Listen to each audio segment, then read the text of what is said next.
సమాజం. ఇంత చేసిన మాయావతి గారు కూడా తిరిగి బ్రాహ్మిన్ కమ్యూనిటీ సపోర్ట్ తీసుకుని ఆవిడ గెలిచారు, ముఖ్యమంత్రి అయ్యారు. అంటే దీన్ని బట్టి మనకి ఏం అర్థమవుతుందంటే సమాజాన్ని కులాల వారీగా విడదీసి ముందుకు తీసుకెళ్ళడం సాధ్యం కాదు. కులాల్ని కలుపుకుంటూ పరస్పర గౌరవాన్ని పెంచుకుంటూ ముందుకు వెళ్తేనే సమాజం అభివృద్ధి చెందుతుంది. అదే జనసేన విధానం. అదే నేను చూపించాను, మీకు నిలబడి చూపించాను. అలాగే మతాల ప్రస్తావనని రాజకీయం అంటారు. రేపు మీరు కమిటీస్లోకి వెళ్తారు, బాధ్యతలు తీసుకుంటారు, ప్రజల్లోకి వెళ్తారు. ఆ సమయంలో సమాజంలో ఉన్న సమస్యలను పూర్తిగా అర్థం చేసుకుని ఆ భావజాలను ముందుకు తీసుకెళ్లాల్సిన బాధ్యత మీకు అర్థం కాకపోతే ఇబ్బంది అవుద్ది. మనం స్పష్టంగా చెప్పాల్సింది ఒకటే, ఎవరు దైవాన్ని వాళ్ళు ఆరాధించండి, మీ దేవుని మీరు ఆరాధించండి. మీరు ఇస్లాం అయితే ఇస్లాంని ఆరాధించండి, మీ ఎవరి ధర్మాన్ని వారు పాటించండి. కానీ మిగతా మతాలకు గౌరవం ఇవ్వండి. ఇఫ్ యు ఆర్ హిందూ, మీరు బాగా మీరు ఆరాధించుకోండి, ఇస్లాం గౌరవం ఇవ్వండి, క్రిస్టియానిటీ గౌరవం ఇవ్వండి, జైనిజం గౌరవం, ఏదైనా దానికైనా గౌరవం ఇవ్వండి. కానీ మత ఘర్షణ అలా గౌరవించుకుంటే మత ఘర్షణకు అవకాశం ఉండదు. అది నిజమైన సెక్యులర్ భావన. అది మతాల ప్రస్తావన లేని సమాజానికి అది పునాది అవుద్ది. అంతేగాని నాకు చిరాకైంది ఏంటంటే అపీజ్మెంట్ పాలిటిక్స్. నేను ఒక క్యాప్ పెట్టుకొని నేను ఇలా మాట్లాడితే నాకు ముస్లిం సోదరులు ఓటేస్తాను, నేను నమ్మను. నేను బేసి ఎందుకంటే అసలు అది తీసేద్దాం. అంటే ఈరోజు మనకి షాన్వాజ్ అనే ఒక ఆడబిడ్డ మన ఎక్కడ రాయలసీమ నుంచి ఎక్కడ కర్నూలు నుంచో ఉమానంలో చిక్కుకుపోతే ఆవిడే హిందూ కాదే, ఆవిడ హింసించింది కూడా అక్కడ లోకల్లో ఉండే ముస్లిం బిజినెస్ మ్యానే. మన అలాంటి లేదు మన సమాజంలో, మనం అలా చూపించాం. అందుకని ఈ అపీజ్మెంట్ పాలిటిక్స్ అనేది జనసేన తీసుకోదు. ఒక తప్పుని తప్పుగానే చెప్తుంది. ఒక హిందూ చేయండి, ముస్లిం చేయండి, క్రిస్టియన్ చేయండి, మీరు ఒక తప్పుని మీరు ఖచ్చితంగా ఈ తప్పుని చెప్పకపోతే తప్పు చేసిన వాళ్ళు అవుతారు. అందుకని appeasement politics is a big no for Janasena.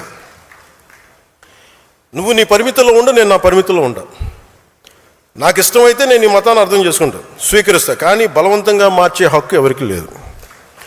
డబ్బులు ఇచ్చి మోసం చేసి బలహీనతలను ఉపయోగించుకొని మత మార్పిడులు సరైనది కాదు.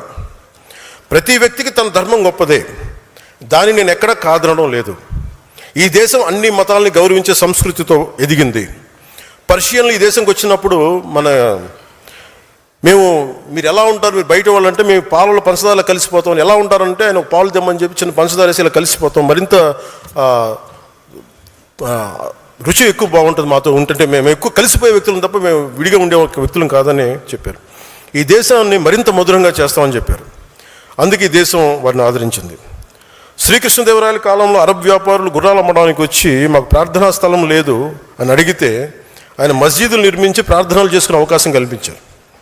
ఎందుకంటే ఈ దేశ సంస్కృతికి ఇన్సెక్యూరిటీ, అభద్రతా భావం లేదు. ఈ దేశం ఎప్పుడు ఇతర మతాలకి భయపడదు. మీ ధర్మాన్ని మీరు పాటించండి అని స్థానం ఇచ్చే మహోన్నత సనాతన ధర్మం ఇది. కానీ ఆ సహనాన్ని బలహీనతగా భావించి ఆ సంస్కృతిని మేము చంపేస్తాం, ఆ సనాతన ధర్మాన్ని నలిపేస్తాం, నశింపజేస్తాం అంటే అది మీరు ఈ నేల స్వభావాన్ని అర్థం చేసుకోకపోవటమే. ఎన్నికల సమయంలో కొంతమంది బొట్లు పెట్టుకుని ఆలయాలు తిరుగుతారు. సనాతన ధర్మంపై దాడులు జరిగినప్పుడు మటుకు మేము సనాతన ధర్మాన్ని నిర్మూలిస్తామని బహిరంగ మాట్లాడతారు. ఎవరైనా మాట్లాడంటే మీరు ఎన్నికల సమయంలో అసలు ఒక్కరు మాట్లాడరు, అప్పుడు మాట్లాడరు సనాతన ధర్మం గురించి. ఎందుకంటే ఓట్లు పోతాయి.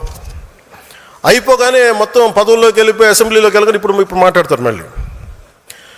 లేదు, సనాతన ధర్మం అనేది వేల ఏళ్ల నాగరికత. అది హిందూ సనాతన ధర్మ is a self correcting mechanism. ఇది ఒకడు స్థాపించింది కాదు, ఒక వ్యక్తి స్థాపించింది కాదు, అది అనాదిగా జరుగుతుంది. It has a self correcting దాంట్లో తప్పులు ఉన్నాయి, తప్పులు కరెక్ట్ చేసుకుంటూ వెళ్తుంది. అంతేగాని కూర్చోబెట్టి గిరిగీసుకుని ఇంతే అని చెప్పి ఒక ఫిక్స్డ్ రూల్ లేదు. అందువల్ల సనాతన ధర్మాన్ని మీరు నశింప చేయలేరు. అంటే ఇది ఈ సందర్భాన్ని పెట్టుకొని అంటే మీకు ఎందుకు చెప్తున్నానంటే, ఇది మీరు అందరూ అనుకుంటారు కదా నేను ఎందుకు ఇంత బలంగా మాట్లాడతానని. అంటే ఈ సందర్భాన్ని నేను దీన్ని అర్థం చేసుకొని మీకు తెలియజేస్తాను. చాలామందికి మహానుభావులకి, సనాతన ధర్మాన్ని తిట్టే మహానుభావులందరికీ అంటే మీకు భారతీయుడు చెప్తే నచ్చదు కదా.